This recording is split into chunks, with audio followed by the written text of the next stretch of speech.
말씀은 시편 141편 1절에서 6절 말씀입니다. 시편 147편 1절에서 6절 말씀을 한 절씩 교독하시겠습니다. 할렐루야, 우리 하나님을 찬양하는 일이 선함이요 찬송하는 일이 아름답고 마땅하도다.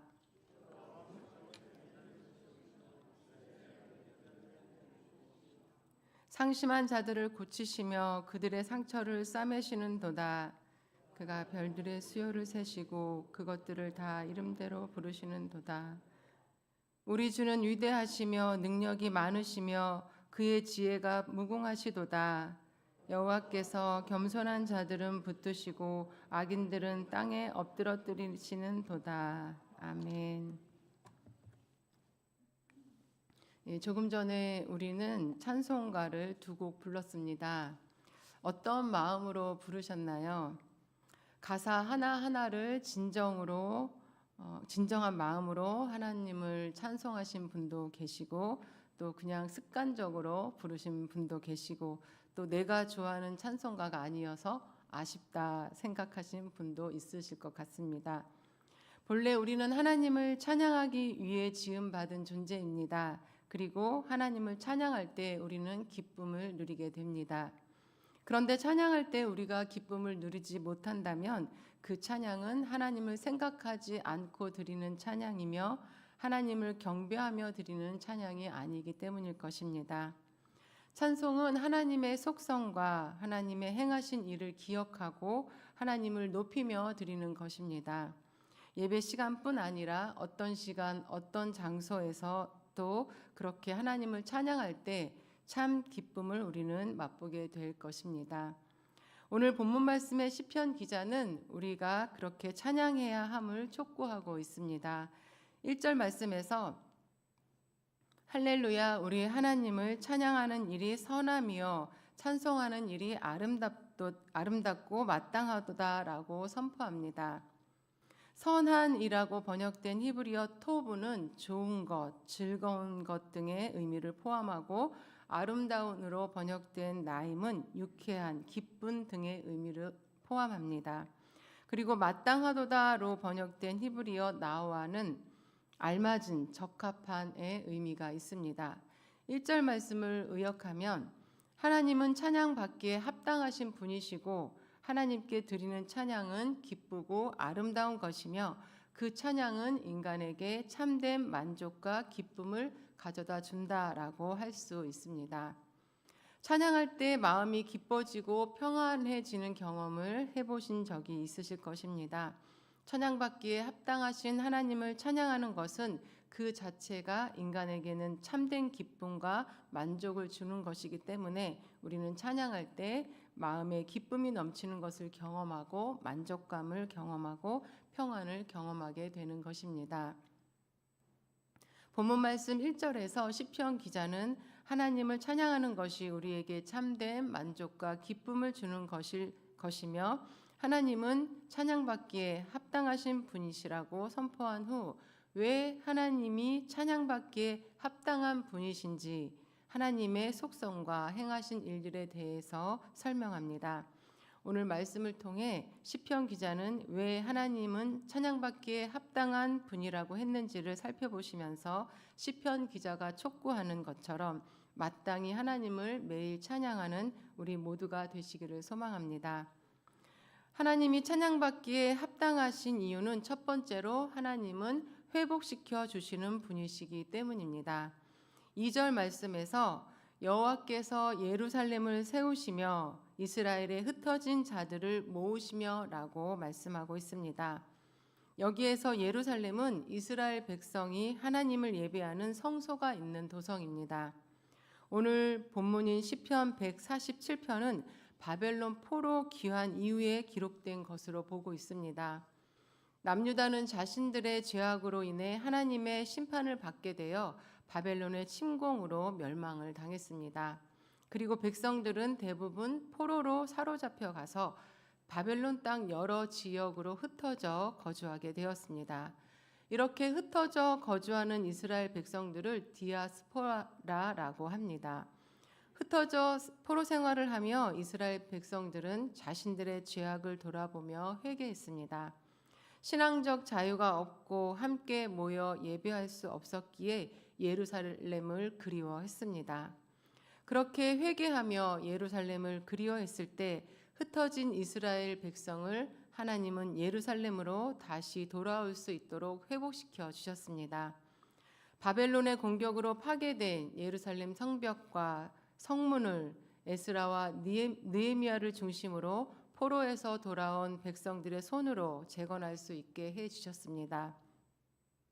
그렇게 재건된 예루살렘에서 하나님을 찬양할 때 얼마나 온 백성들이 기쁨이 충만해졌을지 우리는 예상할 수 있습니다. 에스라가 말씀을 한 구절 한 구절 읽을 때마다 아멘 아멘 하며 회개했고 감격의 눈물을 흘리며 하나님을 찬양했습니다.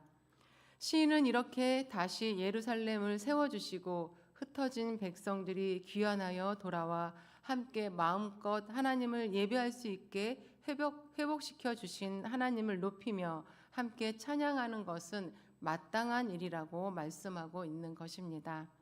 비록 자신들의 죄 때문에 멸망을 당했지만 하나님은 그들을 돌이키게 하시고 무너진 성벽과 성전을 다시 세우시고 백성들을 모으시며 회복시켜 주시는 분이시기에 하나님은 찬양받기에 합당하신 분인 것입니다. 하나님은 우리도 하나님을 예배할 수 없는 상황, 성도들이 흩어져 함께 모일 수 없는 상황에 처해 있을 때 모든 것을 회복시켜서 함께 모여 하나님께 예배하게 하는 분이십니다. 박해의 때와 같이 코로나 때와 같이 마음껏 성전에 모여 예배할 수 없을 때 하나님은 모든 상황을 회복시키시고 하나님 앞에 성도를 모으시고 하나님을 예배하고 찬양할 수 있게 하시는 분이십니다. 그런 하나님 앞에 모여 하나님을 찬양하는 것은 너무나 마땅한 일인 것입니다. 또한 하나님은 고치시고 싸매시며 우리를 회복시켜 주십니다. 3절 말씀을 보시면 상심한 자들을 고치시며 그들의 상처를 싸매시는도다라고 말씀합니다. 여기에서 상심하다라는 말은 히브리어 원어로 보면 마음이 깨져서 조각이 났다라는 것을 의미합니다. 하나님의 도성인 예루살렘이 멸망하고 포로로 끌려와 포로 생활을 할 때에 백성들은 큰 고통과 슬픔 속에서 마음이 깨어져 조각이 나 있었습니다. 하나님은 그런 그들의 고통과 슬픔을 고쳐주셨습니다. 완전히 회복시켜 주셨습니다.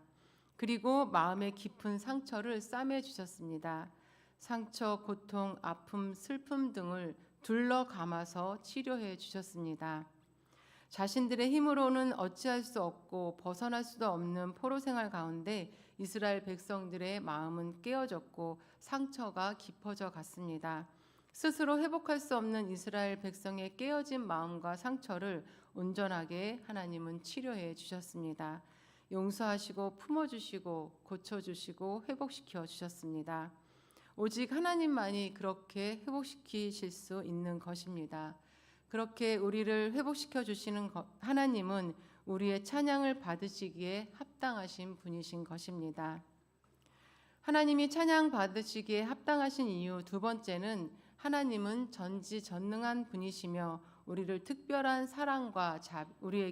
특별한 사랑과 자비를 베풀어 주시는 분이시기 때문입니다.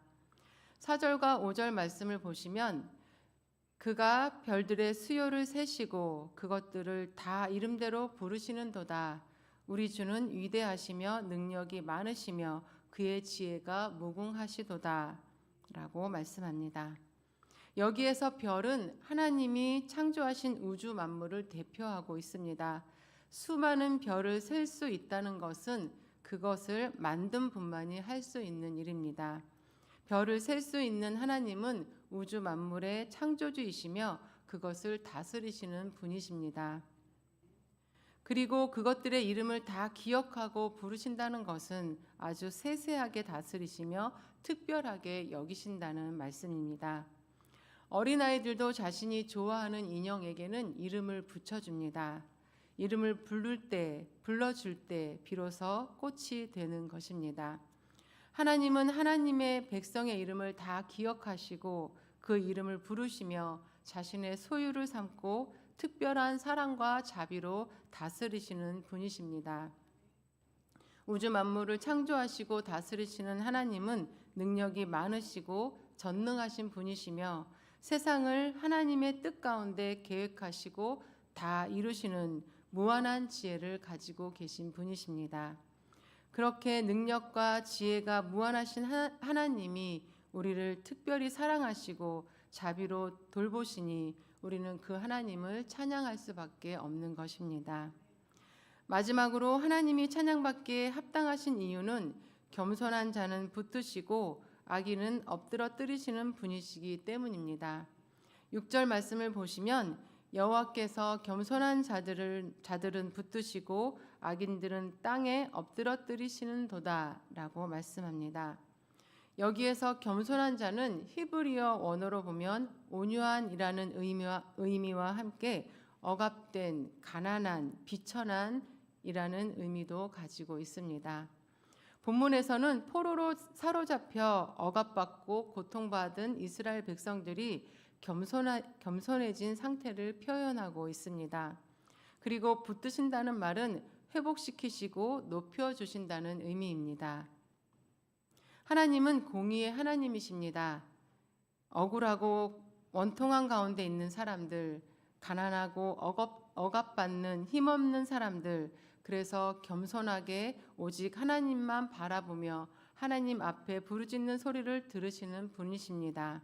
그리고 통곡하는 사람들의 소리를 들으시고 그들을 위로하시고 회복시켜 주시고 높여 주시는 분이십니다.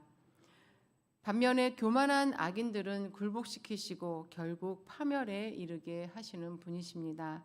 그렇게 세상을 공의로 다스리는 분이시니 우리는 그분을 신뢰할 수 있고 의지할 수 있고 그런 하나님은 찬양받기에 합당하시며 우리는 그분을 찬양할 수밖에 없는 것입니다. 시편 147편의 시인은 바벨론 포로로 끌려가 비참한 생활을 경험했고 함께 모여 하나님을 예배할 수도 찬양할 수도 없는 상황에서 예루살렘을 그리워하는 사람이었습니다. 그러한 가운데 시인은 온전히 하나님을 바라보고 하나님의 은혜를 갈망했습니다. 그리고 결국 이스라엘을 버리지 않으시고 회복시키시는 하나님의 은혜의 때를 보게 되었습니다. 포로에서 귀환하여 재건된 예루살렘에서 회복시켜 주시고 고쳐 주시는 하나님을 찬양할 때 큰 힘을 얻었습니다. 흩어져 있던 이스라엘 백성 한 사람 한 사람의 이름을 불러 주시는 하나님의 특별한 사랑하심과 또 자비하심을 찬양하며 위로를 받았습니다. 능력과 지혜의 하나님을 찬양하며 어떤 상황에서도 절망하지 않을 소망으로 충만했습니다. 공의로 세상을 다스리시는 하나님을 찬양하며 평강으로 충만했습니다. 하나님은 그렇게 우리와도 동행하시면서 우리를 회복시켜 주시고 고쳐 주시는 분, 우리를 특별하게 사랑하시고 자비를 베풀어 주시는 분, 무한한 능력과 지혜로 그리고 공의로 다스리시는 분이십니다. 그런 하나님의 행하심을 기억하시고 찬양하시면서 힘과 위로를 받으시고 매일 기쁨과 평강이 넘치는 삶을 사시는 저와 여러분이 되시기를 간절히 바랍니다. 기도하시겠습니다.